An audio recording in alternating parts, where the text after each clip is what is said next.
Well, here on bookmakers.com TV, it's two debuts for the price of one on this occasion, because not only is it my first time on the channel, but I'm delighted to say, and how can I tee this up? Let me say, because racing, I think it's fair to say, with respect to the giants of the sport, with respect to the late, great John McCririck, my ex-colleague, with respect to Frankie Dettori, with respect to the big battalions, the Nichols, the Henderson, the Mullins, the Elliott, what racing really needs is it's heroes, it's characters, and they don't come much bigger, better, more well-liked, or more instantly recognizable than this man. Welcome to the channel for the first time, all the way from Far Hills, New Jersey, John "Shark" Hanlon. Welcome, Shark.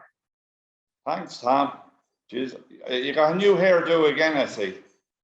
Listen, they say in life, you've got to do what you can with what you've got. And as you and I both know, that takes on many extremities and personalities. Tell me this, I believe it was Sunday, I saw a picture on your stable's Twitter account, yourself, your partner Rachel, your two lads, Paddy and Sean, heading out from Dublin Airport to New York, I think it was. Tell me about your adventures so far, because you've had a couple of days to settle in. How's the family enjoying the States? It's brilliant. So we're after having a great time. Met a lot of nice friends over here, and my own sister is over here. We hadn't seen her for years. We flew into New York and we met her. And then during the week, they were after having a few nice quiet drinks in Connolly's pub and a few pubs around the town. Met people that have horses Blanca over here, and maybe a couple of new clients. Did you tell your sister you were coming, or did you doorstep her? I bet she was devastated when she was trying to get away from you all those years and you suddenly track her down. Yeah, well, I suppose that's true, yeah. But she was glad to see us. So she's about coming home again now, so that's brilliant for my mother and father. Listen, first things first, I know there's a horse race to talk about, but you're not backwards and going forwards where having a bit of crack and a bit of fun is involved. What's the best thing that John Hanlon has eaten while he's been in the States for the last 3 or 4 days? Have they cooked you up a nice big T-bone steak, or have you been out to a nice fish restaurant, or what have you managed to unravel on the food scene? Yeah, no, we got a nice steak in Connolly's the other night, and we were after having a few nice meals. And as a matter of fact, this morning, a cup of tea and a slice of toast when we're feeling not too bad was great. That sounds all right. That sounds all right. Listen, tell me about the star of the show, because not only have you got your two lads and your partner there, but you've got a certain four-legged superstar, the horse who cost €800, the fairy tale horse Hewick. Chuck, when and how did he travel, and how's he taken it? Yeah, travelled very well. He's here a week now at this stage. Well, he left at home a week ago. But he travelled very well, and we saw him yesterday for the first time since we come over, and he's looking well. He didn't lose any weight, and everything went to plan, so it did. Tell me about his journey, because it's not as straightforward as you and me just rocking up at Terminal 2 in Dublin and saying we'd like a ticket to JFK for the equine transport. That's a bit more tricky. What was his route? His route, we left last Sunday, and he went to England. And when did you leave England, boss? Left England Tuesday night and went to where?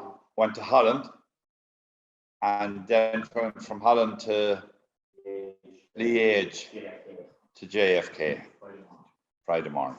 Lovely stuff. So the hardest working horse in the business is also the best travelled. He's been in the last few days, Ireland, England, the Netherlands, Belgium, and now the USA. How's he settled in now that he's down below in New Jersey in Far Hills? Has he been out and had a look at the well, tell me, what are they? Are they fences? Are they hurdles? Or are they something in between? How's Hewick settled in? There's somewhere between hurdles and fences.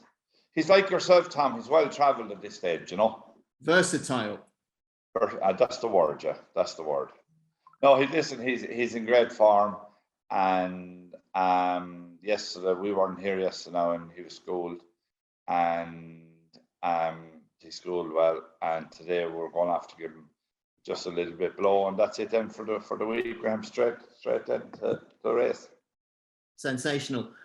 Tell me about his journey, Shark, because horse racing, if you wrote a script, I'm going to put this to you, and just forget that Hewick is part of your genius and your operation. But if I came to you with a movie script and I said, listen, Shark, this is a bit like a kind of a Dream Alliance kind of tale. There's going to be a horse that nobody even bothered to look at in the sales.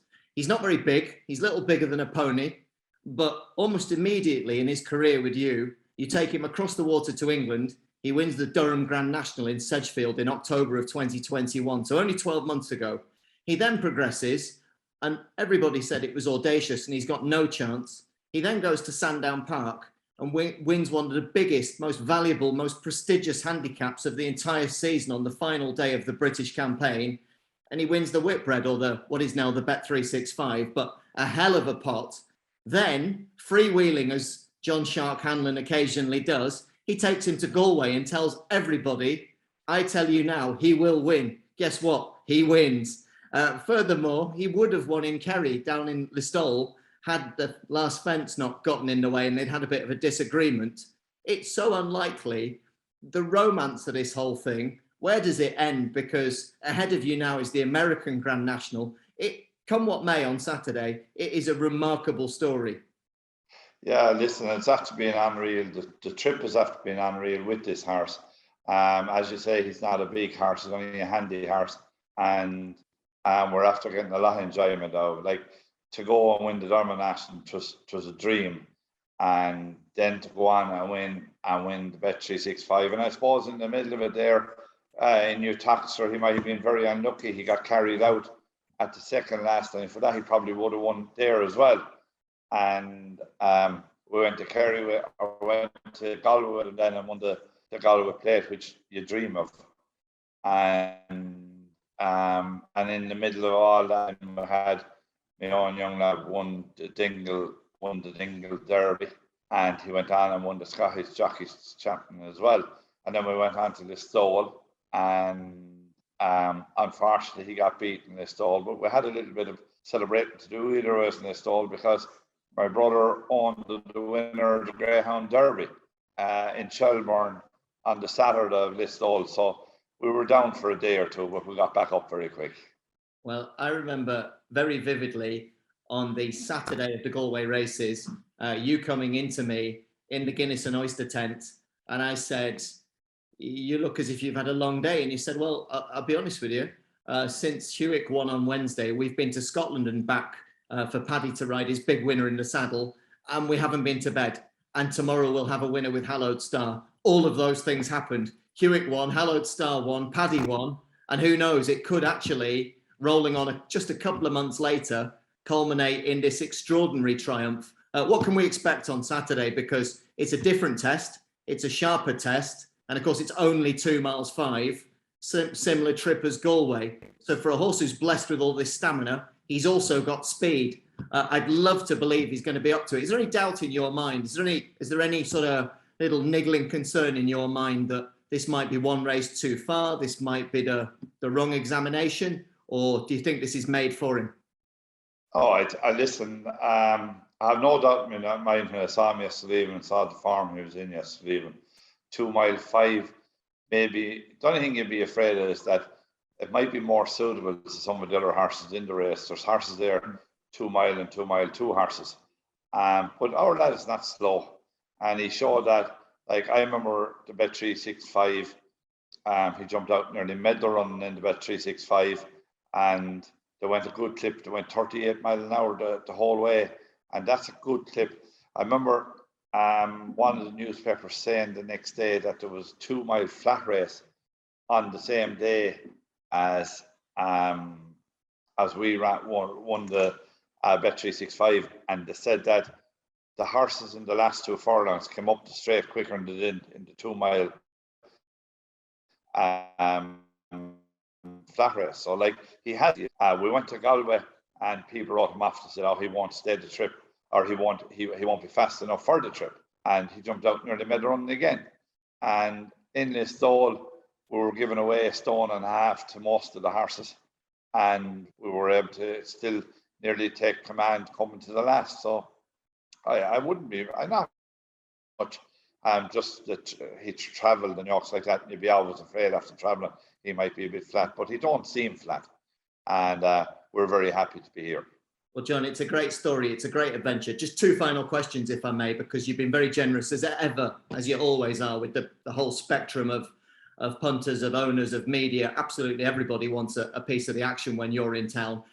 It's a great family affair, this, because you've gone across with a team. I mentioned Rachel, your partner, Paddy and Sean, your sons, who are big Manchester United fans. They're great fun. They love the racehorses as well. So it's a real team effort. You've got Busty, your travelling head lad over there. You own part of this horse. It's a great team effort. Yeah, and the owners came last night. We didn't meet him yet now, and he's a great character. He's only a young chap, but he'll make the best of it over here as well now. He likes life.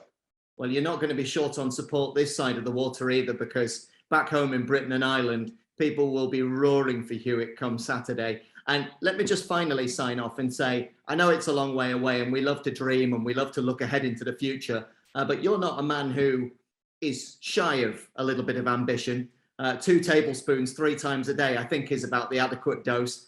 You yourself have mentioned that maybe one day in the future, something like around about 5 months from now, there's a certain race in Cheltenham that if this lad continued to progress, you wouldn't be shy to have a bash at the biggest prize of all.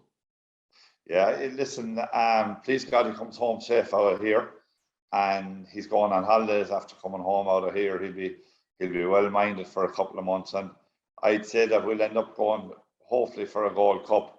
When am I going to have one good enough for a Gold Cup again? And that'll go there, be competing in it, you know. And it's a dream to have a runner, and I know the owner would love to have a runner. Like this year, he's probably a Gold Cup horse, and next year I'd hope he'd be a national horse. Well, John Shark Hanlon, you're no stranger to a good one, because you found Wicklow brave. You masterminded the brilliant career of Hidden Cyclone. You've got another young smasher in Hallowed Star. And speaking of stars, well, Hewick is the main man. God willing, it all comes together on Saturday. Whatever happens, safe home. Thanks for being with us, and the very, very best of luck. Cheers, Shark. Thank you very much. We'll see you when you get home. Thank you. Bye-bye.